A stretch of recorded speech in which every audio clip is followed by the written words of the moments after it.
Hi students, welcome back to this video. Look here, your current situation is giving you an opportunity to re-evaluate what you want. Okay children, with the help of this beautiful card, we all can create a positive attitude throughout the class and you can apply in the coming days too. Thank you my dear children for your attention towards this thought. Wish you all the best. Okay, come back to our lesson or the topics. The topics to be covered are flower, androecium, stamen, structure of microsporangium, microsporogenesis, sexual reproduction in flowering plants. Do you know what are the importances of a flower? For all purpose we are using a flower in our day-to-day life. Do you know? Flowers are objects of aesthetic, ornamental, social, religious, and cultural value. Yes, these flowers we are using as the symbol of some kinds of human feelings such as love, affection, happiness, grief, etc. But for all this purpose, we are using the flower. Then there is a question, or I'm asking one question to you. To a biologist, what is a flower? To a biologist, flowers are morphological and embryological marvels and the site of sexual reproduction. Yes, flowers are the sites of sexual reproduction. All flowering plants show sexual reproduction. Flowers are the sites of sexual reproduction. So keep in your mind, flowers are the site of sexual reproduction. So we all have got an idea what is the importance of a flower. Then what are the different parts of a flower? We can study one by one. What do you can see here based on your plus one syllabus? Last year you studied inflorescence. Yes, two types of inflorescence. One is cymos and the other one is racemose inflorescence. When a flower, single flower, they are solitary. When there are more flowers, they are grouped in a structure that is known as inflorescence. Based on the arrangement, they are divided into two, cymos, racemose, etc. That all we studied before. Then, next, what are the different parts of a flower? Listen, students, you can see there are two parts only, androecium and gynoecium. But while studied about the morphology based on your first year syllabus, we studied there are two important parts. They are, which are they? They are reproductive part and non-reproductive part. They are divided into reproductive and non-reproductive. Don't you remember the non-reproductive parts? Which are they? Yes, they are calyx and corolla. So, this non-reproductive part we can leave because we are giving more concentration about the sexual reproduction. So here the reproductive parts, which are the reproductive parts? The reproductive parts are androecium and gynoecium. So are you able to see the structure of androecium here? So This androecium consists of a whorl of stamens. This part is known as stamen. And gynoecium. This portion is known as the gynoecium. So it consists of carpels or pistil. So first of all, we are going to study about the androecium. Here, androecium is the male reproductive part. Androecium is the male reproductive part, while gynoecium is the female reproductive part. So today our concentration or we are giving much priority about the male reproductive part. So we are going to study about the androecium. Okay, listen.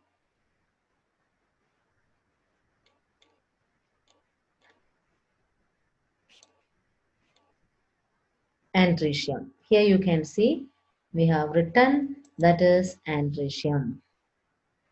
It is the male reproductive part of the flower. It is mentioned already before. Then it consists of a whorl of stamens. Their number and length are variable in different species. Based on the species, the number of the stamen are different. Then so many parts we can see here. Floral axis, articulation, pedicel, nectary, perianth, petal, corolla, sepal, calyx, all these things we have completed. So no need to mention regarding this. So stamen, what are the parts of a stamen? You can see here, one is the filament and the other one is the anther. Filament. So what about this filament? We can see in detail. The two important parts of stamen are filament and anther. What about the filament? This portion is known as the filament. And this portion is known as the anther. Here you can see cup-like structure. This is known as the anther. The slender stalk is known as filament. So what is the filament? Filament is long and slender stalk of the stamen. Then what about the proximal end? Yes, this proximal end is attached to the thalamus of the petal of a flower. See, this portion is known as the petal. Petal is the uh, part of the corolla. A most attractive part of a flower is corolla. Each whorl of corolla is known as petal. So this portion is known as the petal. So base of the petal we can see thalamus. Thalamus means it is a cushion-like structure. So where this filament attached, the proximal end of the filament attached. The proximal end of the filament is attached to the thalamus of the petal. Okay. Here one more interested thing you can see based on your NCERT book. See, this portion is anther. Cross section of anther we can see here. We are going to study in detail in the next moment about the structure of anther. So before that, we should study what is the filament and what about the anther. So filament is the slender stalk. The important first point, filament is long, slender stalk. Then what is the second point regarding filament? Filament is the proximal end that is attached to the thalamus or the petal of a flower. Then, yes, when we consider the anther, what about anther? Look here, observe carefully. Can you see two lobes? One lobe here at the back you can see another lobe. So it is bilobed. Anther is bilobed. Each lobe has two theca. Here, what is the meaning of the word theca? Theca means cup. Actually, the meaning of the word theca is cup. C-U-P, cup. Cup-like structure. That's why it is known as theca. It is dithecous. So when we say about an anther, We should say antherus, bilobed, and dithecus. Very easy. Antherus, bilobed, and dithecus. What do you mean by dithecus? Dithecus means it possesses two theca. Then, how do we separate the theca? If it is dithecus, how does it separate? It separated through longitudinal groove runs lengthwise separating the theta. Longitudinal grooves are present here. Then next,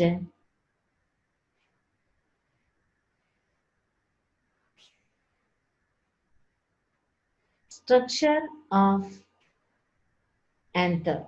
Actually, all these features are coming under the pre-fertilization structures or event. When we take the cross section of this anther, this portion is known as the anther. When we take CS cross section, we can say CS. When we take the cross section of, or it is CS of anther. So when we take the CS of anther, you will get a structure like this. When we elaborate the structure, you can see this is the way they are arranged. Here it is very attractive. Yes, children, it is very attractive. Based on your plus 2 syllabus, in the lab, one experiment is to take the CS of anther. When we take the section, very clearly we can see the male gametophyte, that pollen grains or microspores. I will tell you what are all these. So when we take the section, this is the way we have to take. So that time we will get a structure like this. Four corners are there. 1, 2, 3, 4. So what about all these four corners? See here 1, 2, 3, 4. Especially it is bilobed. It is bilobed and it is dithecus. That's why there are four corners. Or we can say it is tetragonal in structure. Anther is a tetragonal structure consisting of four microsporangia located at the corners, two in each lobe. Each lobe, two microsporangia are present. Here, what do you mean by microsporangia? Yes, microsporangia is something that produces microspores, a cup or a bag, a sac that produces microspores. They are known as microsporangia. An anther is a tetragonal structure. It possesses four microsporangia. What about its location? They are located in each corner. So we can see there are four microsporangia. You don't mind all this labeled portion. Microspore, mother cell, tapetum, pollen sac, microsporangia, because the next moment we are going to study about all these things. Okay, children, once again, listen carefully. When we take the cross section of the anther, CS of the anther, you will get a structure like this. You'll be able to understand very clearly when you take the section from the laboratory.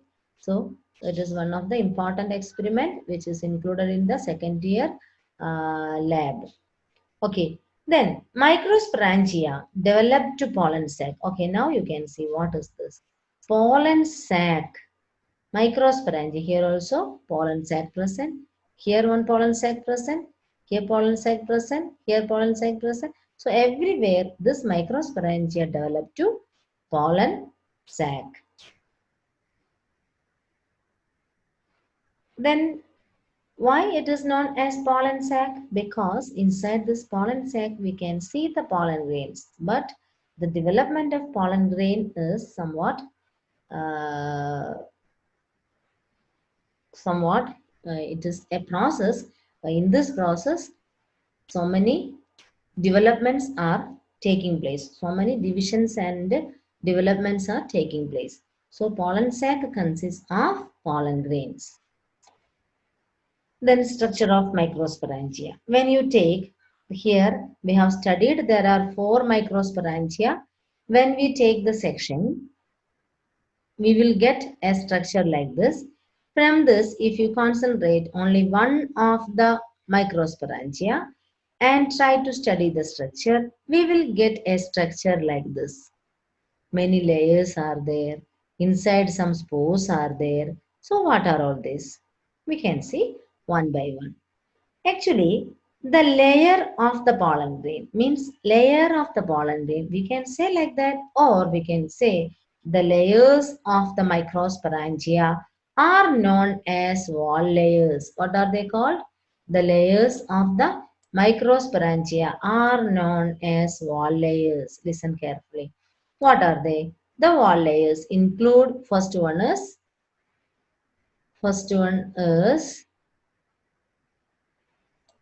epidermis, second one is endothelium, third one middle layer, and fourth one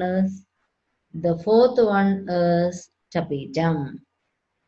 Here I used separate ink. I will use separate ink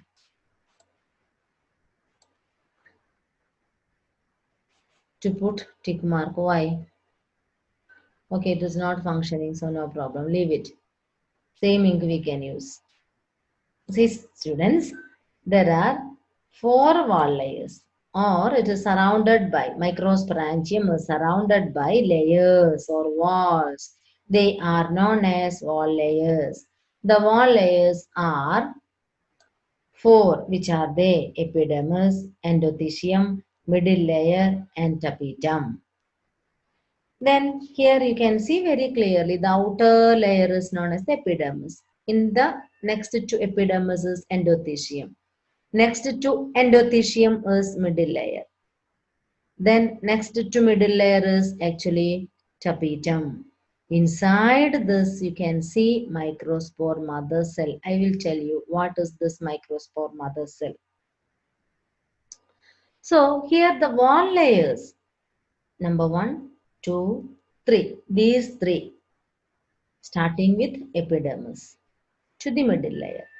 They are doing a special function that is known as protection. What is the function? The 3 layers are necessary for the protection of the pollen grain. Then what about the tapetum? And one more function is there. That 3 layers helps in the dehiscence of anther to release the pollen grain. So, do you know, whenever the pollen grains want to come outside, the dehiscence of anther should take place. Or we can say very simply, this microsporangia wants to burst. Then only pollen grains are released. So that process also, which all layers are which all layers are doing their duty. Actually, that is epidermis, endothelium, middle layers. So these 3 layers are known as the wall layers. It has 2 important functions. What are the 2 important functions? Listen carefully. Number 1, first function is protection. This is the first function, protection. What about the second function? This is the second function. What is the second function? That helps for dehiscence of anther to release the pollen. That helps for dehiscence of anther to release pollen. So listen carefully. We can, one more time, we can see what about these wall layers. Outer layer is known as the epidermis. This is known as the epidermis. Next to epidermis is endodermis. Next to endodermis is this layer is known as middle layer. Next to the middle layer is actually tapetum, the fourth layer. Inside this tapetum, we can see microspore mother cells. Okay. Then next, what about this microspore mother cell? So in the center, in the next slide, we can see what about the microspore mother cell.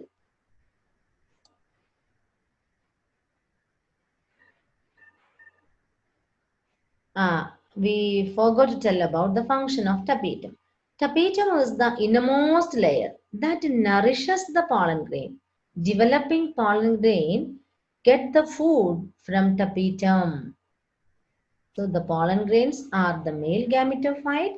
This male gametophyte get food from the tapetum. That's why here it is written, it nourishes the developing pollen grain. Okay, students, we have studied about the wall layers. We understood the functions of each of the wall layers. Next, microspore mother cell. From where this microspore mother cell produces? Actually, all these are present inside the microsporangia. We are talking about the microsporangia. We are studying about the microsporangia. So, inside the microsporangia, in the inner part, some cells differentiate into form sporogenous tissue. What is it called? It is known as sporogenous tissue. Each microsporangium changes into sporogenous tissue, or it consists of sporogenous cells. This sporogenous cells later develops into microspore mother cell. It is otherwise known as pollen mother cells. Yes,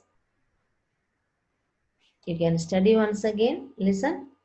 These are the four microsporangia. One, second microsporangia. This is the third microsporangia. This is the fourth microsporangia. Here there are wall layers present inside the tapetum. In the center, some of the cells, actually microsporangia changes into pollen sac. After that, in the center of the cells are known as sporogenous tissue. Sporogenous tissues consist of sporogenous cells. Later, the sporogenous cells here develops to form pollen mother cell. This diagrammatic sketch is very, very important from your examination point of view. Listen carefully. Pollen mother cells, till that everything, all the structures are deployed, including the pollen mother cell. So, this diploid pollen mother cell are produced from the sporogenous tissue.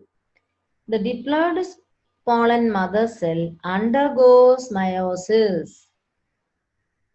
So, tetrad of pollen produce. Tetrad means four. They are four in number. All these are haploid. Haploid, haploid, haploid, and haploid. This is known as pollen grain. Pollen grains are otherwise known as, we can call the pollen grains otherwise, one more term is there, that is microspore. What is it? Microspore. Pollen grains are otherwise known as microspore. What is the importance of microspore? Microspore is the male gametophyte, or pollen grain is the male gametophyte. Male gametophyte, male gametophyte. They are haploid. Ploidy is here. What is the ploidy?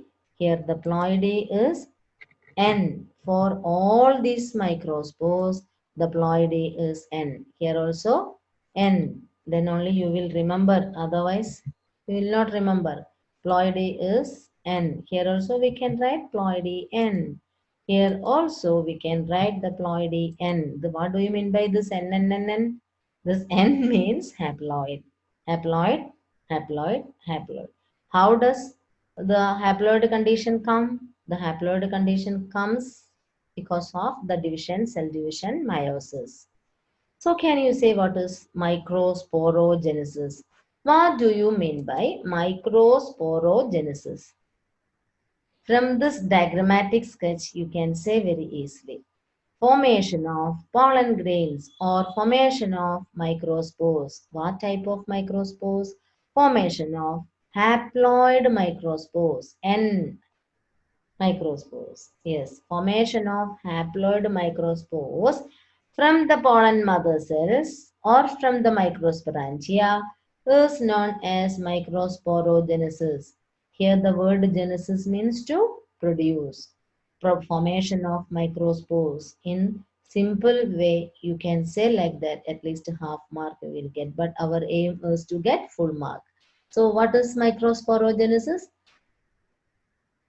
The formation of microspores from a pollen mother cell through meiosis is called microsporogenesis. When we summarize the content, what all things we studied, starting from flower, androecium, structure of stamen, structure of microsporangium, then last content, microsporogenesis. I think children, you all understood very well. So that's all about today's class. Thank you for watching this video. Thank you.